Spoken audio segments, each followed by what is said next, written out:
हाय, मी नीलम. आज माझ्या नवीन स्टुडिओमधून आपण पहिली कथा रेकॉर्डिंग करत आहोत. ती श्यामची आई साने गुरुजी यांच्या पुस्तकातील खूप सुंदर छोटीशी पण मार्मिक गोष्ट आहे. तर मी आज ती तुम्हाला सांगणार आहे. गोष्टीचं नाव आहे मुकी फुले. बारकू, भाकर खाल्ली की नाही रे? येतोस ना आश्रमात? शिवाने विचारले. आई, वाढ ना लवकर, तिकडे सुरूसुद्धा होईल गोष्ट. बारकू आपल्या आईला घाई करू लागला. कसल्या रे रोज उठून गोष्टी ऐकता? रोज तुझी घाई. जा उपाशीच, नाहीतर आल्यावर भाकर खा, बारकूची आई म्हणाली. बारकू खरेच निघाला. त्याला त्या भाकरीपेक्षा गोष्टीच आवडत. त्याच्या पोटाला भाकर पाहिजे होती, परंतु त्याच्या हृदयाला श्यामच्या गोष्टीच पाहिजे होत्या. बारकू व शिवा जल्दीने निघाले. वाटेत ठेच लागली तरी त्याचे शिवाला भान नव्हते. बोलो बन सदैनो जय जयकार अशी आश्रमातील भजनाची धून ऐकू येत होती. बारकू व शिवा आले तो शेवटचे श्लोक म्हटले जात होते. श्यामने गोष्टीस सुरुवात केली. आज मी फुलांची गोष्ट सांगणार आहे. लहानपणी मला फुलांचा फार नाद होता. फुलासारखी सुंदर व पवित्र वस्तू जगात कोणतीच नसेल. पृथ्वीवरच्या फुलांनी व आकाशातील ताऱ्यांनी माझ्या जीवनावर अनंत परिणाम केलेले आहेत. माझ्या वडिलांनाही फुलांचा फार नाद. पूजेला भरपूर फुले पाहिजे असत त्यांना. जास्वंद, कर्ण, गुलाब, रास्तुरा वगैरे नाना फुलझाडे शेतावर होती. माझे वडील गणपतीचे मोठे भक्त. दररोज 21 दुर्वांची जोडी ते गणपतीला वाहायचे. खुरटलेल्या वाळलेल्या दुर्वा त्यांनी कधी वाहिल्या नाहीत. वाटेल तितके लांब जातील, परंतु हिरव्यागार, झुपकेदार आणि लांब दुर्वा ते घेऊन येतील. देवाला साधी दुर्वा व्हायची आहे, ती तर चांगली नको का, असे ते म्हणत.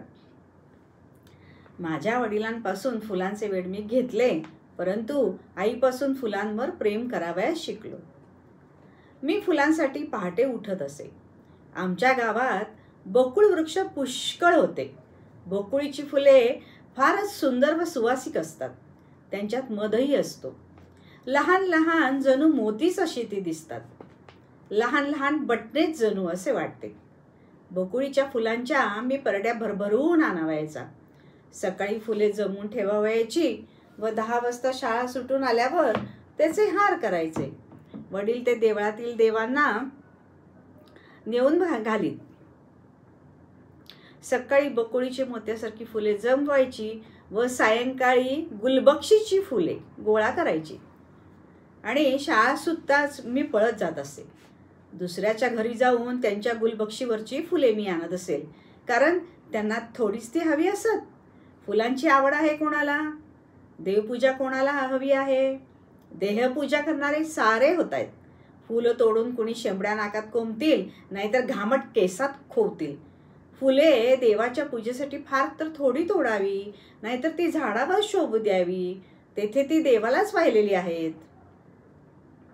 आज मी फुले तोडू शकत नाही. फूल म्हणजे परमेश्वराची रसमयी सौंदर्यमयी मूर्ती असे मला वाटते. परंतु लहानपणी देवासाठीच तोडून मी जमवीत असे. गुलबक्षीच्या फुलांसाठी मुलामुलीत भांडणे व्हायची. गुलबक्षीचे फूल फार सुंदर असते. फुलांचा देठ लांब, बारीक व कोवळा असतो. देठाच्या टोकाला बारीक मणी असतो. गुलबक्षीची फुले नाना रंगाची असतात. पिवळी, पितांबरी, लाल, पांढरी, शिटकावाची, कितीतरी प्रकार. गुलबक्षीचे काळे मणी फारच सुंदर दिसतात. माझी आई तुळशीच्या अंगणात बसून त्या फुलांच्या माळा करी. गुलबक्षीच्या फुलांची माळ, फुलांचे देठ एकात एक गुंतवून करतात. त्याला सुईदोरा लागत नाही. या माळांचेही अनेक प्रकार असतात. तोड्याची माळ, दुहेरी माळ. बायका निरनिराळ्या तऱ्हेनं ती गुंततात. त्या दिवशी रविवार होता. रोज शाळा सुटल्यावर सर्वजण फुले वेचावयास जात असू. पाटी दप्तर घरी ठेवून जो आधी पळत जाईल त्याला अधिक फुले मिळत. परंतु रविवारी कोण केव्हा जाईल याचा नेम नसे. त्याच्या आधीच्या रविवारी मला एक सुद्धा फूल बाकीच्या मुलांनी मिळू दिले नाही. म्हणून त्या दिवशी मी निश्चय केला की आज आपण सारी फुले आणावयाची. लवकर जाऊन कळ्याच तोडून आणावयाच्या मी ठरवले. गुलबक्षीची फुले 4 वाजल्यापासून फुलू लागतात आणि सायंकाळी नीट फुलतात. फुले फुलू लागण्याच्या आधीच मी जावयाचे ठरवले. बाहेर ऊन होते तरी मी निघालो. एक फडके बरोबर घेतले होते बरं का. 3 वाजण्याचा सुमार असेल. आमच्या शेजारच्या धोंडोपंत मास्तरांच्या व गोविंद शास्त्रांच्या घरापाठीमागील गुलबक्षीच्या कळ्या मी तोडल्या. गुलबक्षीच्या न फुललेल्या कळ्यांना घुबे म्हणतात, घुबे. ते सारे घुबे मी तोडून आलो. घरी आल्यावर मी एक ताम्हण घेतले आणि त्यात पाणी घालून कळ्या टाकून ठेवल्या. संध्याकाळी आई म्हणाली, आज फुले नाही करे आणायला जात? मागच्या रविवार सारख्या उशिरा गेलास तर एक सुद्धा नाही हो मिळणार, मग रडत बसशील. माळेला नाही तर नाही, पण दुपारतीला तरी 4 आणून ठेव. मी तर केव्हाच आणून ठेवली आहेस. तू माळ करतेस का? मी विचारले. आण तर, मी येथेच तुळशीजवळ बसते, म्हणजे घरात डेखे पडायला नकोत, आई म्हणाली. मी ताम्हण आणावयास गेलो, परंतु ताम्हणातील फुले नीट फुलली नव्हती. ते पाहून मी खट्टू झालो. ती फुले परडीत घालून मी आईजवळ नेऊन दिली. हे रे काय, पाणीसे ठिबकते? कळ्याच तोडून आणल्या होत्यास वाटते, तरीच नीट फुलली नाहीत. श्याम, अरे झाडावर नीट फुलं तरी द्यावे की त्यांना. एवढा काय आदाशासारखा गेला सुताळा होऊन, असे आई मला बोलत होती. तोच शास्त्री बुवांकडची, धोंडोपंतांकडची बन्या, बापू, बाबी सारी मुले आली. श्यामने तुमच्या सारी आणली हो फुले तोडून, आम्हाला एकही ठेवले नाही याने, बाबी म्हणाली. का रे श्याम, केव्हा चोरट्यासारखा जाऊन घेऊन आला सारी फुले? बाबू बोलला. चोरट्यासारखा? मी नेहमी नाही वाटते तुमच्याकडे फुले नेण्यासाठी, मी म्हटले. नेहमी आपण सारीजण बरोबर जातो, बड्या म्हणाला. तुम्ही मागच्या रविवारी मला उशीर झाला तेव्हा एकतरी फूल ठेवले होते का माझ्यासाठी, मी विचारले. पण मी माझ्या परडीतले देत नव्हते का? तूच फणकाराने निघून गेलास. मला का नाही थांबवलं? बरे पाहून घेईन असे म्हणून तू गेलास. हा असा सुडू घ्यावायचा होता वाटते, बाबी म्हणाली. माझी आई सारे ऐकून घेत होती. ती शांतपणे म्हणाली, बन्या, बापू, ही घ्या तुम्हाला फुले. पुन्हा नाही हो श्याम असे करणार. नाही ना रे श्याम, असे म्हणून आईने त्यांना फुले दिली. श्याम, येत जा हो रोज संध्याकाळी फुले वेचायला, नाहीतर राग धरायचास तू. का आत्ताच येतोस? आपण छापू पाणी, नाहीतर लक्षूबाई ताक दे, डेरा फुटला मडकं दे, तो खेळ खेळू, बन्या म्हणाला. माझी आई म्हणाली, आता उशीर झालाय, उद्या खेळा हो बन्या बापू. मुले गेली. माझे तोंड गोरेमोरे झाले होते. आई मला म्हणाली, श्याम, दुसऱ्याच्या घरची फुले त्यांना न सांगता सवरता आणू नये. त्यांना विचारून आणावी. आपण आधी गेलो तर त्यांना हाक मारावी. परंतु सर्वात वाईट गोष्ट म्हणजे अशी मुकी फुले तोडून आणणे.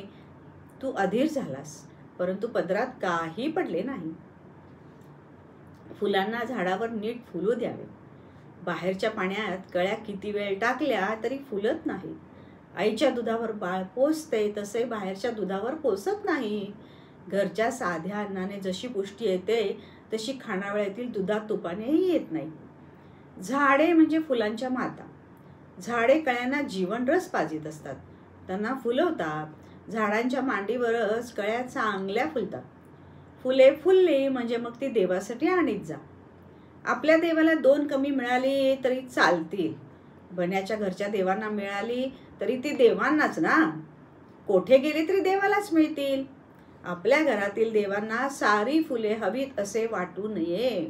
ते देवाला आवडणार नाही. देवाच्या पूजेत सर्वांनी भाग घ्यावा. देवाला 1 फूल मिळाले तरी पुरे, परंतु नीट फुललेले व्हा.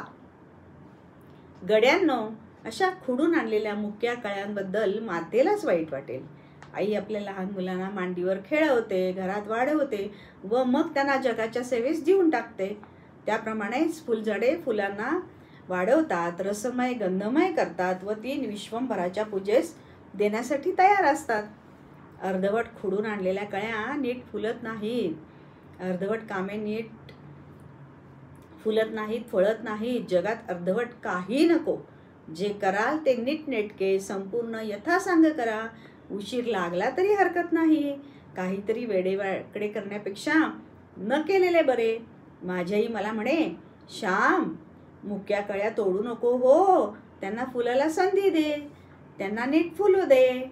आणि आपणही आपले असंच बोलकी पुस्तकेचा ग्रुप, आपला चॅनल असंच बहरत ठेवू, फुलवत ठेवू. आणि ही कथा जरी साने गुरुजींची असली तरी ती फक्त काही लहान मुलांसाठी त्यांनीच एन्जॉय करावं असं काही नाही आहे. तर आपण सगळ्यांनी ते एन्जॉय करा, लाईक करा, सबस्क्राईब करा, शेअर करा, कमेंट करा आणि पुन्हा नवीन गोष्टीसह भेटूया. धन्यवाद.